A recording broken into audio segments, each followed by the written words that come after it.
Well, it's Wednesday, and just for the heck of it, it's about noon. I've been out here for a while, um, recovering from yesterday. We'll talk about yesterday. In the meantime, what have I learned? What have I learned? First of all, I learned that this is interesting. And if I just simply pull these pins out, the screw down job you do is out, I can then pull these out sideways. I don't have to go forward or backwards underneath the pistons when I'm using it as a piston support. And I do not know why that didn't dawn on me. I've always gone in with my piston supports from the front to rear. And that's what I tried to do with this. And you saw the difficulty I had. When in reality, all I had to do is take one of these out and then just pull the whole thing out. Would have been so much easier. I will do that next time. Or I will get myself a plate. This is plastic. I'll get another plastic plate and then cut a U shape in it like a couple of people have suggested. And it can just slide in and slide out underneath the pistons. Lesson learned. Okay, what else? I had a heck of a time yesterday putting the head on the bike. I learned that actually, I used this. I put two layers of this, one on top of the other. On top of the jugs, drop the head down finally, leaving a gap. That let me get inside and line the push rods up into the rockers a whole lot easier, giving me more of a gap to work with inside. So that was a learning experience. Right now, I've got the head in place. I've got all the nuts and bolts, front and rear, inside and out, major, minor, Scooby-Dooer, all in place and snugged down to about 15 pounds each. That's my starting point. And I'm going to go around and I'm going to do the 30s, then the 20s, and then we may have some fun with these bottom ones. I've got the offset torque adapter, and I will try to demonstrate it for you. But right now, I'm just going to put this into the tripod and torque the head bolts that are exposed. All right, so here we go. All right, I'm just going to leave the camera like this over here and do a little bit of torquing. Not twerking, torquing, with a torque wrench, not a torque wrench. All right, so these are all set to 15 at this point. All the 30s. So I'm going to take the 30s up to 20 and go around.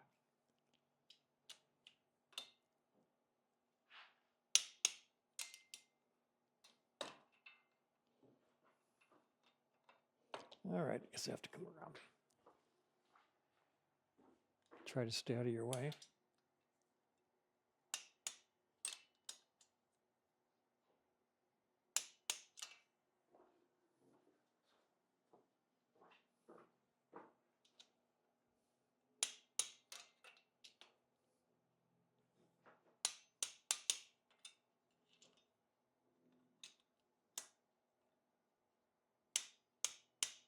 All right, so they're all set to 20. Now let's go up to 30.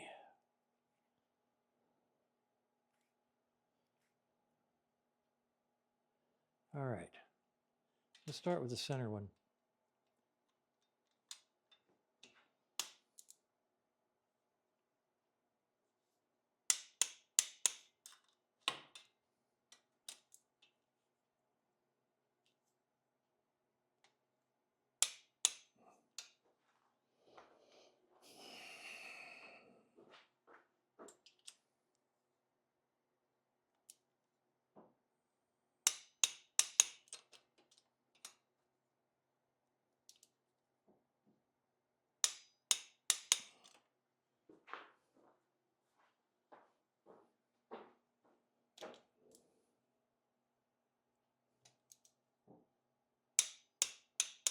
All right, so they're all set to 30 now. That's exactly where they're supposed to be. Double check this one. Yep. All right, so now let's adjust these two front ones to 20.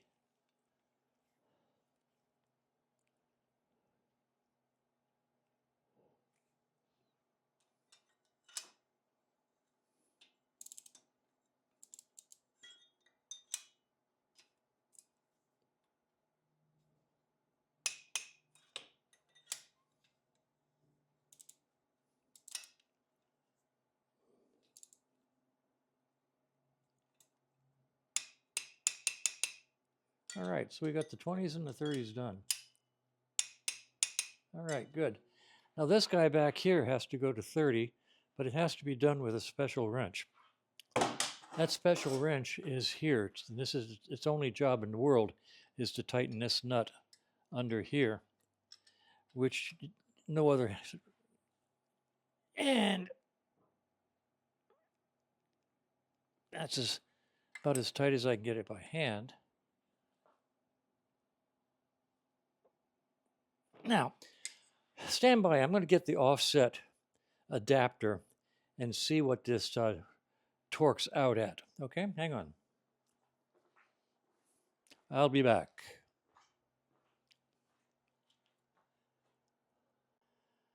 All right. I've actually never tried this before on this particular nut. I've always just used that nice crooked wrench I showed you and get in there and tighten it down as tight as I can physically by hand without getting stupid.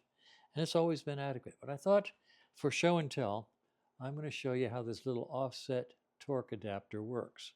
Now the name of the game is you can use it at any angle, but as long as you're right angle to the wrench, then you can use the torque setting you're trying for.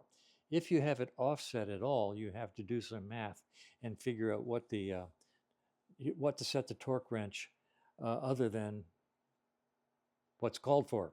In other words, angle of the dangle matters a lot. But as long as you're 90 degrees to the wrench, as I currently am, I should be able to put the torque wrench in there and find 30 pounds torque. Let's give her a shot.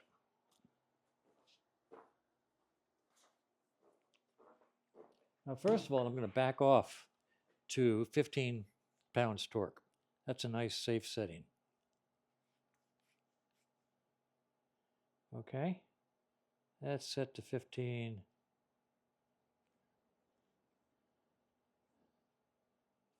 pounds right there. And I'm going to be at a right angle to it. And I'm going to try this. Let's see how this works. Okay, now when I do this,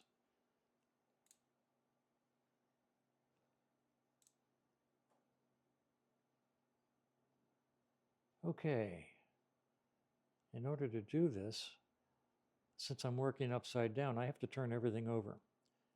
Okay, fine. Because you can't use the torque wrench backwards. Isn't that weird? They don't work. Well, maybe it does. Let's see.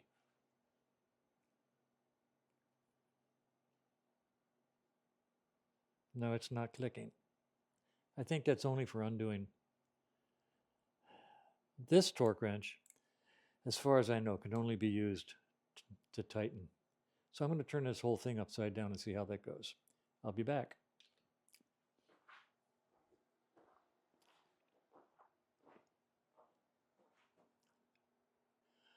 All right, this could be fun because I'm working upside down and backwards. You know, righty-tighty, lefty-loosey.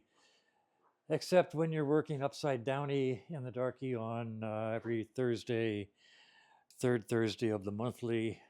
This guy now has to go in here. Let's see, right there. And now I'm 90 degrees to the wrench. And I'm going to see if 15 pounds works. It does. Okay. Now I'm going to go to 20 pounds.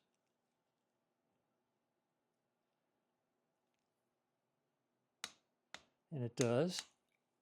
I'm going to go to 25 pounds.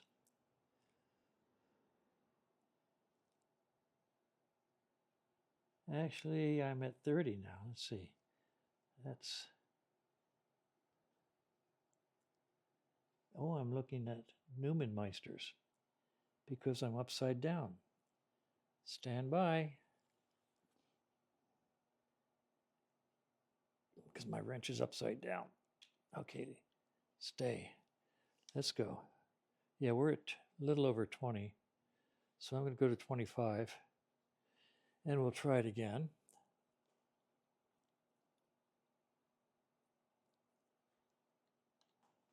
Once had a mechanic break 3 bolts in a row because he was using foot-pounds on a Neumeister, whatever scale is. Let's see what happens now.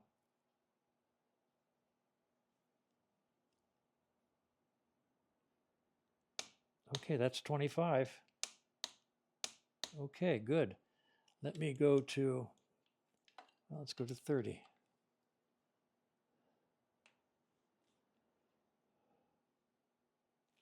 All right, this will tell us whether or not my hand tightening was adequate.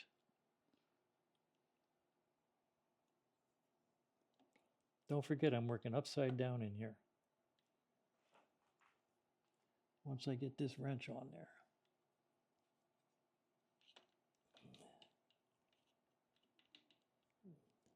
There it is. Okay, now let's try this again.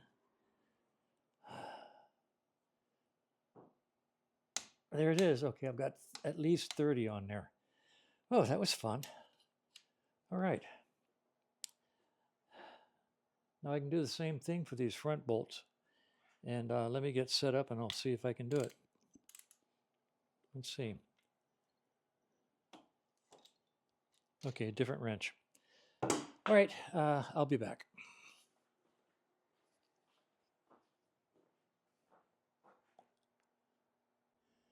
All right, we're just going to give that up.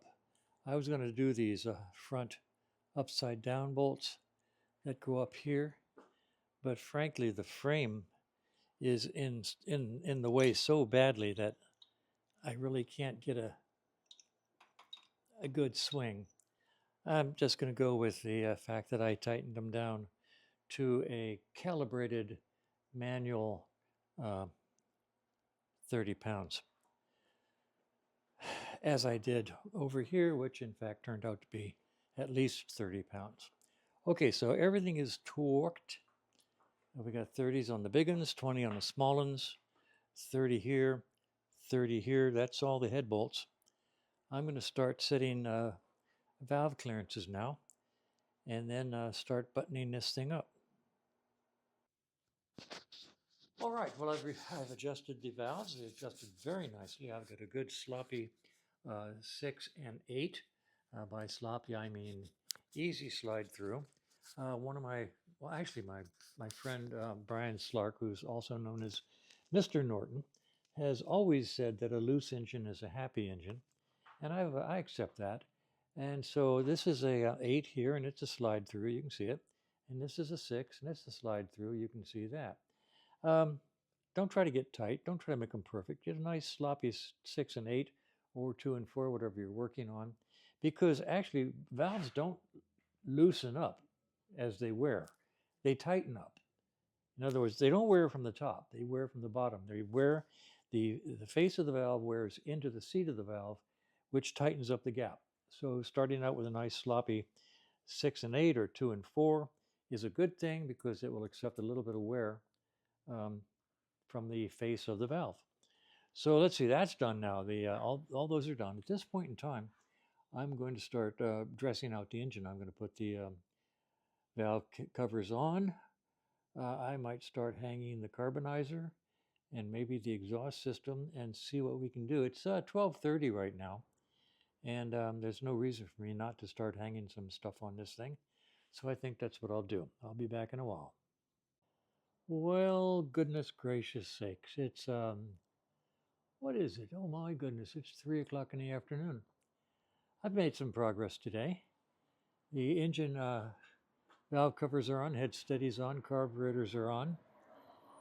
That engine is jacked up, put back into place on the front iso-elastics. All the head bolts and fittings are all torqued. Tomorrow I will maybe hang the electronics up here and the exhaust pipes down here. And boy, we might be getting close to a first start. Maybe tomorrow. Who knows? Anyway, it's a good day. Accomplished some stuff. And I'm going to call it a day. It's a very windy day out here. Look at the flag whipping over there. I think we're getting something out of California today.